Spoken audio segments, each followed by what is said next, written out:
Muchísimo gusto recibirte, Aristóteles Núñez, acá en este estudio. Qué bueno que hayas venido. De veras, muchísimas gracias para darnos luz sobre todo este tema, sobre todo este tema fiscal, porque pase lo que pase en los Estados Unidos, México deberá reaccionar. Pero ¿qué te parece si empezamos con cuál es la reforma hacendaria de Trump y hacia dónde va? O sea, ¿qué es lo que quieren Trump y los republicanos en materia hacendaria? Y a partir de ahí, ¿cómo deberemos reaccionar los mexicanos? Con mucho gusto, David. Buenas noches a tu auditorio. Mira, primero yo creo que vale la pena hacer el análisis de lo que está proponiendo allá el presidente Trump. No es una propuesta del presidente Trump, es una propuesta del Partido Republicano, y me refiero a que esa propuesta ya el Partido Republicano tiene años que la ha venido preparando.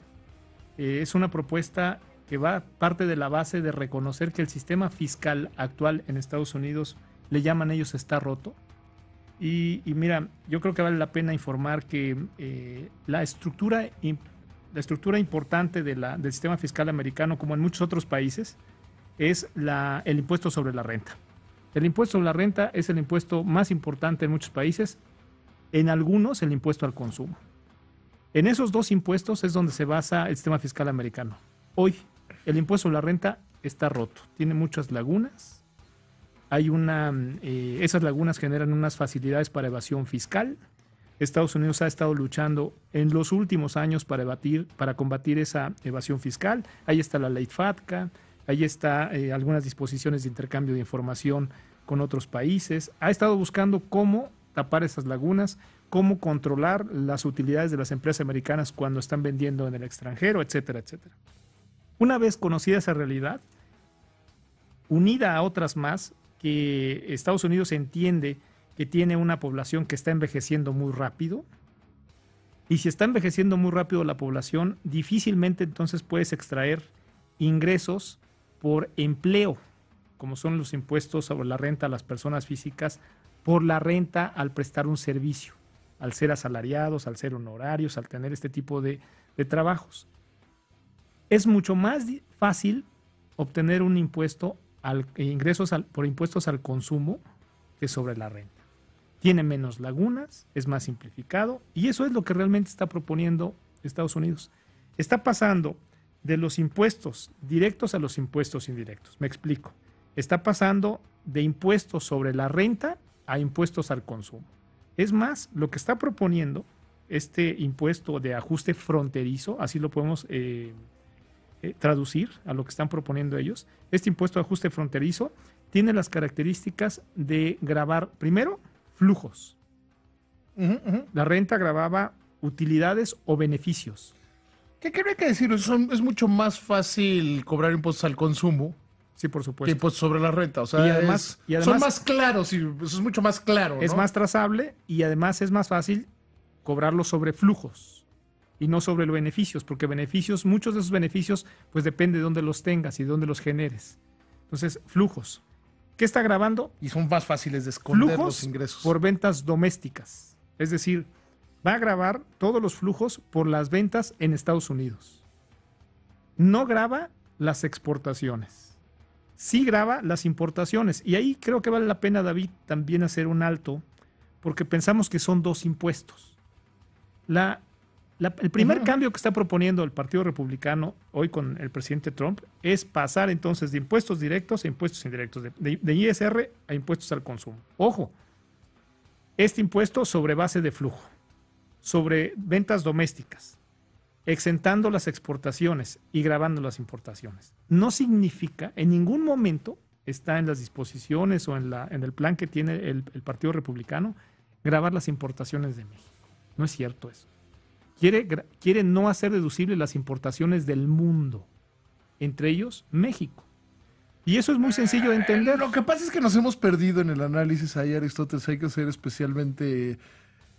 Hay un cierto sector de la población, de las opiniones, Aristóteles, que cree que Donald Trump nada más llegó a la presidencia de Estados Unidos para joder a México. Y no es su intención. Entonces eso de repente nos perdemos en ese análisis, ¿no? Que creemos que todo es contra México. En primera. Segunda, aparte de que nos perdemos en ese análisis, la verdad es que el presidente Trump no tiene ningún conocimiento en materia fiscal. No es un experto en materia fiscal. Entonces, que le den a él a explicar. Yo tendría mis dudas. Eso de que no ha pagado impuestos en toda su vida quiere decir que es buen planeador fiscal. Bueno, no, pero no él, sino sus compañías o sus despachos asesores, que por cierto es una industria que yo creo que con el plan, en caso de aprobarse el plan republicano, esa industria va a tener una disminución en sus ingresos muy fuerte. La industria hoy se ha especializado y es experta en encontrar las lagunas del sistema impositivo actual. Si se los cambian y lo hacen más simple, la industria va a tener menos trabajo. Pero regreso un poco al caso de Trump. Mira, no es un tema en contra de México. O sea, lo que está buscando este plan fiscal es que todas las deducciones que se hagan para este impuesto al consumo, que es un impuesto de ajuste fronterizo, sean exclusivamente las inversiones, los gastos domésticos, incluyendo la nómina, y no puede hacerse deducible todo lo que sea importado del mundo, de cualquier parte del mundo. ¿Eso qué significa? Que de manera intrínseca estás grabando las importaciones a esa tasa que están proponiendo ellos, que es un 20%. ¿Qué resultados tiene ello? Es que ahora hay que entender los porqués, David. ¿Por qué están haciendo esto? En primera, no solo porque el impuesto a la renta tenga muchas lagunas y lo estén evadiendo. No solo por hacerlo más simple. No solo por creer que el impuesto al consumo es más fácil de cobrar que el impuesto directo o el impuesto a la renta. No, es porque Estados Unidos está entendiendo que cada vez más va a requerir ingresos, va a ser muy difícil obtenerlos de la renta de las personas, porque además todo lo que sea impuesto corporativo siempre grava finalmente a las personas, las personas, todas las utilidades van a las personas, y lo que está buscando es regresar todas sus industrias. Estados Unidos no exporta tanto, David. Estados Unidos exporta alrededor de 1.5 billones de dólares, respecto de un Producto Interno Bruto es menos del 10%. O sea, el Producto Interno Bruto de Estados Unidos son 18 billones de dólares. Exporta 1.5 billones de dólares al año. O sea, su mercado de exportación es muy bajo comparado con su Producto Interno Bruto. Pero sí tiene muchas compañías americanas en el mundo que están vendiendo los productos en el propio mundo.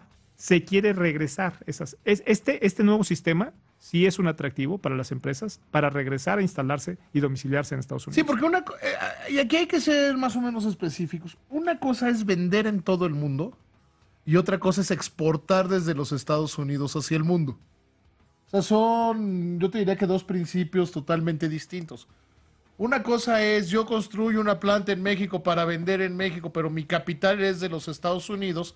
Y otra es, yo tengo una planta en los Estados Unidos y desde Estados Unidos mando mis productos. Eso es lo que quiere hacer y eso es principalmente la competencia a China. China es el gran proveedor y productor de mercancías terminadas hacia el mundo. Hoy Estados Unidos tiene la hegemonía, pero quiere fortalecer su hegemonía comercial. Sí tiene un proteccionismo respecto a las importaciones, pero sí tiene una apertura muy fuerte sobre las exportaciones. Quiere traerse a todos sus capitales e inversionistas en el mundo a que se instalen en Estados Unidos y por ello exenta las exportaciones. Las exportaciones estarían no sujetas de impuestos. Una empresa que está en cualquier otra parte del mundo, que es americana y que pueda estar pagando 30-35% de impuestos a la renta, si regresa a Estados Unidos no pagaría ese 30-35% sobre impuesto a la renta y tampoco pagaría su impuesto de ajuste fronterizo que tienen pensado aprobar, por lo cual estarían exentas de los impuestos. En resumen, su impuesto pasaría de un 35% al 20% en Estados Unidos, no gravarían las exportaciones, sí gravarían las importaciones, solo aplica a flujos por ventas domésticas en Estados Unidos y eso simplifica muchísimo el procedimiento.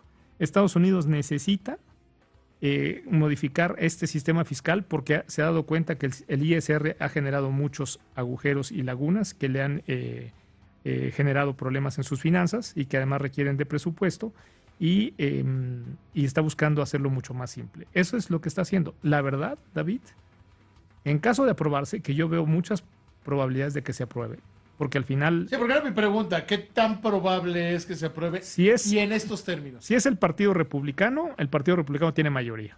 Las aprobaciones en Estados Unidos deben ser 2/3 partes. No tienen las 2/3 partes, pero sí tienen la mayoría. Pero si nos remontamos a septiembre, octubre del año pasado, pues nadie creía que Trump pudiera ganar, o no queríamos creerlo. Yo creo que sí vale la pena tomar en serio de que este plan fiscal sí puede ser aprobado, casi en estos términos, no se ve mal, tiene racionalidad económica, David, tiene racionalidad económica, está buscando atraer a las empresas a A mí Estados quiero que seas Unidos. especialmente específico. Tú como experto fiscal no crees que es una locura, porque vemos a grandes sectores de la opinión que yo creo que de repente se mueven más con miedo y más con odio hacia Trump que con razones. Depende del Tú no lo ángulo. ves como una locura. Depende del ángulo. Yo, desde el punto de vista opinador fiscal, le veo racionalidad económica, lo hace más simple, creo que tiene sentido, creo que lo van a aprobar y creo también que eso va a generar un nuevo orden fiscal en el mundo. ¿Qué te parece si nos vamos a una pausa y después de esa pausa, cómo México se tiene que ajustar? Porque es un hecho, desde hace casi 3 o 4 semanas con la reunión con el presidente Peña y algunos periodistas entre los que estuve yo, el presidente Peña decía, vamos a tener que ajustarnos, no sabemos hacia dónde, pero nos vamos porque depende de cómo termine. Y el secretario Mide está siendo particularmente insistente lo decía hace un momento, tiró sobre la mesa, bueno, pues, que cobren predial los estados, ¿no? Que cobren predial los municipios. Entonces, ¿hacia dónde nos tenemos que ajustar? El convenio de doble tributación ya no funcionaría porque sobre ISR. El tratado para evitar doble tributación, David, que tenemos Estados Unidos y México, es un tratado que se quedaría sin materia. Aplica solamente para impuestos sobre la renta y en caso de que ellos aprueben su plan, ya dejan de usar impuestos sobre la renta, lo sustituyen por un impuesto al consumo que es de ajuste fronterizo y por tanto el tratado para evitar doble tributación no aplica. ¿Qué significa ello? Que hay que trabajar inmediatamente en cuál va a ser la solución para evitar el pago por el doble pago por los acreditamientos ya no reconocidos, porque hoy las empresas en Estados Unidos que vendían en México, al pagar en Estados Unidos, tenían la posibilidad de acreditar los pagos de Estados Unidos respecto de los pagos obligados a hacer en México. Y viceversa. Las empresas mexicanas que estaban en Estados Unidos, si pagaban en Estados Unidos, podían acreditar en México los pagos del impuesto sobre la renta. Es decir, evitaban la doble tributación. Este tratado para evitar la doble tributación, también hay que reconocerlo, es consonante con la entrada en vigor del Tratado de Libre Comercio en 1993. ¿Eso qué significa?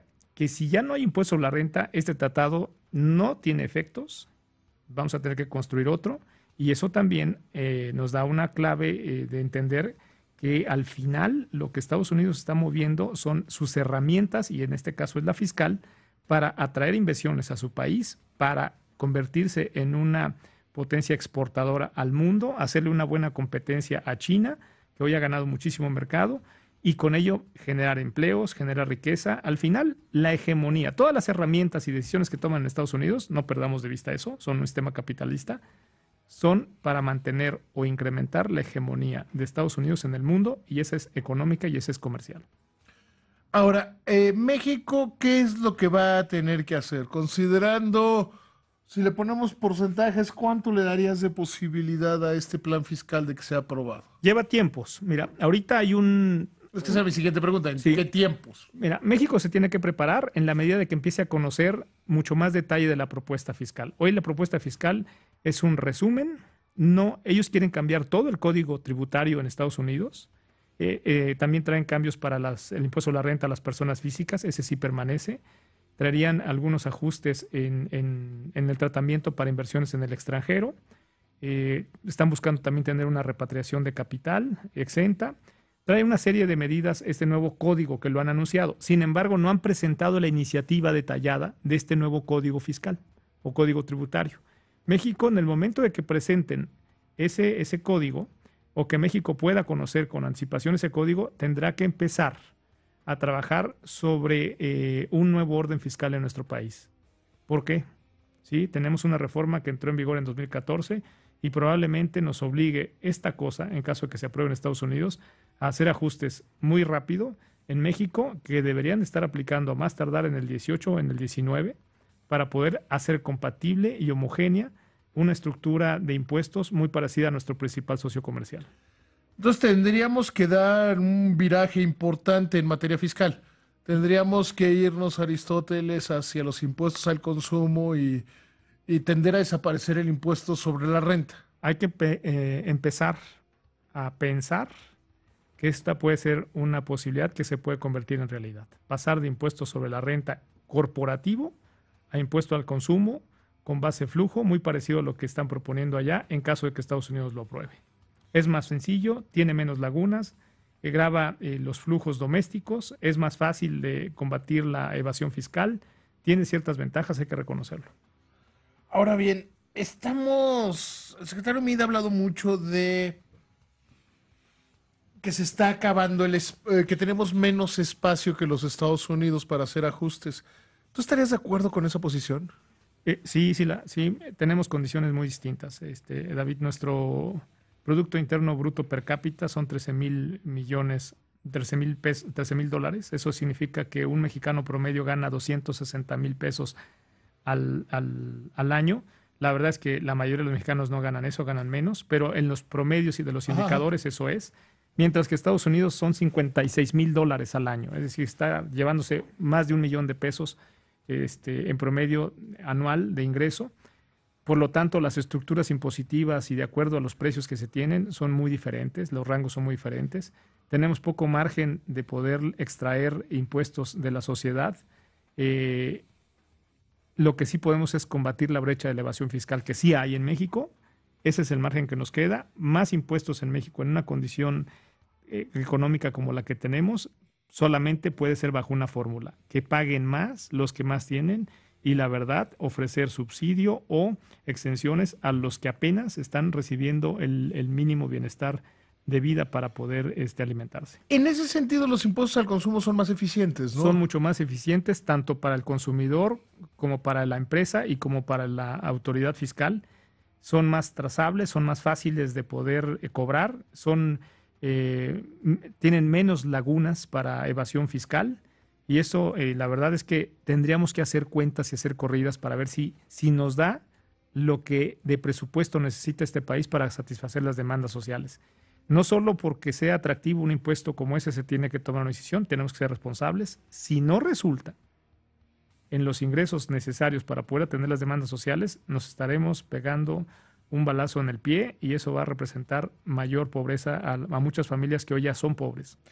Aristóteles, somos un país de mitos y de creencias de muy largo plazo. Durante casi 8 décadas creímos que el petróleo debería ser mexicano y que no debería haber competencia en ese sector y que no funcionaba. El tema de, por ejemplo, cobrar IVA en alimentos y medicinas, que al final del día es un impuesto que hace que los que más tienen más paguen, tema que tiene 15, 16, quizá 20 años debatiéndose en el país. Este nuevo orden fiscal, Aristóteles, mundial que plantearía la reestructura en los Estados Unidos, ¿abriría el espacio para sentarnos y decir, oigan, tenemos que cobrar más IVA y que acabar con las tasas cero de IVA y no sé, compensar si los sistemas de salud, como el Seguro Popular, como los sistemas de la salud pública funcionan? La gente básicamente no debería gastar, especialmente los sectores de menores ingresos, en salud. Sí, David, sí abre la oportunidad de revisar si hay que poner un impuesto como el IVA al generalizado, siempre y cuando, y esto por la naturaleza o por las condiciones económicas que vive nuestra sociedad, siempre y cuando incrementemos las transferencias económicas, ya sea remunerativas o en especie, a unos 5 segmentos dentro de los deciles de la población. O sea, los 5 deciles más bajos. Sí, tendríamos que ofrecerles a ellos una transferencia para poder resarcir el efecto que tendrían por pagar un impuesto al valor agregado en la canasta básica, por ejemplo. Porque es un hecho que ciertamente en alimentos y medicinas pues, gastan más los que más tienen, pero como parte del ingreso de una familia, entre menor sea el decil, gastan más del ingreso familiar en esos productos. Entonces sí, el gobierno tendría... Sí podría ser, pero el gobierno tendría que, de manera responsable, trasladar recursos a esos primeros 5 deciles, que es el 50% de la población en México, equivalente al gasto que tienen, multiplicado por el 16% que se le iba a pagar o la tasa que corresponda, y darles un apoyo económico, ya sea en especie o remunerativo, para evitar que se lesione su economía familiar. Sí, porque básicamente medicinas debería estar cubierto por los programas de salud pública, digamos. En teoría... en teoría un mexicano no debería que tenga, ampliar el Seguro Popular, ampliar la red de protección social. Un mexicano no debería gastar. No debería repercutirle tanto. No debería gastar en medicinas. Es correcto. O sea, debería ir al hospital y se las daría, que sería una además mejor desde los términos de salud. Es correcto. Y hay que estudiar otras fórmulas, David. Por ejemplo, en otros países, cuando tú recibes atención médica, el médico no te da la medicina. Te manda a la farmacia más cercana a tu casa a que la vayas a recoger. Es decir, tienen un sistema de entrega de medicamentos muy distinta a la de México, mucho más efectiva, son genéricos, intercambiables, no usan medicina de patente, Claro. y eso hace mucho más barato este tema. Entonces, en lugar de ver si en tu bodega o en tu almacén tienes medicinas, lo que te dice es que tú puedes ir a recoger. Un poco aquella propuesta del Partido Verde, ¿no? O sea, retomar aquella propuesta del Partido Aquellos Verde. eran cupones. Lo que sucede, por ejemplo, Sería avanzar de los cupones con base en esa... Con base a que toda la red de farmacias en México pueden convertirse en proveedores de los medicamentos prescritos por un médico y que ese costo de esa medicina entregada al ciudadano sea con cargo al Estado. Y puede ser con cargo al Estado, con cargo a los impuestos de la propia farmacia. Por supuesto. Cuando tú dices en el caso de... Sí, oye, di tantos medicamentos genéricos que recetó el sector salud público. Y es contra mi pago de impuestos. Y contra la receta del médico. Sí, claro, receta del médico y el... Y lo que entregas. Y si te entregaran más medicamentos, pues se los tiene que pagar el Estado. Como hoy gasta en esos medicamentos. En esas compras consolidadas que hace el IMSS, se gasta. Y se gasta dependiendo de la disponibilidad y los presupuestos, se gasta muchísimo dinero ahí. Comentaba sobre lo del secretario Mitt, el secretario de Hacienda, sobre si hay margen todavía no, y hablábamos del impuesto predial. David, el impuesto predial en México representa 0.2% del Producto Interno Bruto en recaudación tributaria. Es nada. Somos de los que menos recaudamos predial en México y esa es una potestad tributaria que tienen los municipios, no la tiene la Federación ni los estados. Hoy normalmente el municipio pues estira la mano. O sea, el sistema fiscal que tenemos es demasiado generoso con estados y municipios. Es demasiado cómodo para ellos y la verdad... O sea, tú no me tienes que decir, oye, dame dinero. Sí, es cierto. O sea, es un sistema que debemos cambiar. Sí. Estamos hablando de que ese impuesto tiene margen, sí. Los países que más cobran impuesto predial apenas alcanzan 4 puntos porcentuales del PIB, es el que más cobra. Pero ahí, en esos países, hay una regulación de la tenencia de la tierra, ¿no? Imagínate que cobráramos uno. No hay dos del PIB. No hay ejidos. Pues tú sabes que el ejido en México no causa impuesto predial. Claro. Es propiedad social. Ese tipo de figuras existen desde hace van a cumplir 100 años, David. No puede ser que México siga teniendo figuras de hace 100 años. Yo creo que sí vale la pena revisar cómo estamos para cambiar ese orden y poder darle eso en propiedad a quien hoy la posee o la trabaja, que se quede ya como propiedad y que empiece a pagar impuestos. Y yo creo, Aristóteles, que hay un cierto impulso, ¿no? Yo creo que hay un cierto impulso para entender estas nuevas realidades. Entender que nos funciona mejor que haya competencia en el mercado de los energéticos, que teníamos un modelo educativo que tenía 60 años. Ayer que platicaba con Rodolfo Tuirán en estos micrófonos, le decía que yo estudié la primaria hace 38 años, estuve en primaria hace 38 años, y que era 2 por 1, 2, 2 por 2, 4, y que 10 años después la misma maestra le seguía diciendo lo mismo a los niños, y que si hubiera entrado a una escuela pública, si entro a la escuela pública esta semana, están aprendiendo así cuando el mundo cambió radicalmente. Quizá nuestros esquemas fiscales de cobro de predial y algunos otros deben entender esta nueva realidad nacional, ¿no, Aristóteles? Pues mira, si revisamos un poco, el impuesto a la renta nace a principios de siglo en Estados Unidos, a principios del siglo pasado. Entonces, sí es un impuesto que hemos venido copiando a otros países y que les hemos copiado hasta los errores, y eso ha generado también problemas. Yo creo que hay que hacer una revisión profunda de muchas cosas. Esto que está proponiendo la administración del presidente Trump en Estados Unidos, que es un plan fiscal de los republicanos, que han venido trabajando desde hace muchos años hacia atrás y que hoy creen tener la posibilidad de aprobarlo, va a venir a revolucionar el orden fiscal en el mundo. Eso es un hecho, en caso de aprobarse. En caso de que no, nos invita a hacer una reflexión muy clara de empezar a ver otros escenarios de cómo sí hacer más simple el cobro de los impuestos, hacerlo más eficiente y combatir la evasión fiscal en varios países. México necesita recursos para poder atender las demandas sociales. Si no lo hacemos, estaríamos incurriendo incluso en irresponsabilidades. Aristóteles, te agradezco muchísimo y te invito a que con alguna frecuencia vengas aquí a este programa, porque tu opinión siempre es muy relevante para mí. Yo encantado, David. Un punto nada más. México, en razón de lo que está proponiendo Estados Unidos de plan fiscal, en este impuesto de ajuste fronterizo, tiene una experiencia ya caminada. No al 100% de lo que están proponiendo, pero muy parecida. Hay que regresar tantito a revisar la génesis del IETU, que grababa flujos de las empresas, y eso es algo parecido a lo que está proponiendo allá, salvo por la parte del ajuste fronterizo, en el que el IETU grababa todos los ingresos con independencia de dónde se vendieron los productos. Estados Unidos estaría grabando todos los ingresos solo si si son ventas en Estados Unidos. Todas las exportaciones estarían exentas. Imagínese usted que sería un YETU. O sea, una manera de entenderlo es un YETU. Es un YETU mexicano aplicado solamente para las ventas en México y sería exento para las ventas en el extranjero de productos mexicanos. O sea, yo creo que es una gran manera de entenderla. Aristóteles, de veras me gustaría verte con alguna mucha frecuencia. Con mucho gusto, David. Porque además sé que vive cerca de nuestras instalaciones. Estoy a la orden por acá. Muchísimas gracias.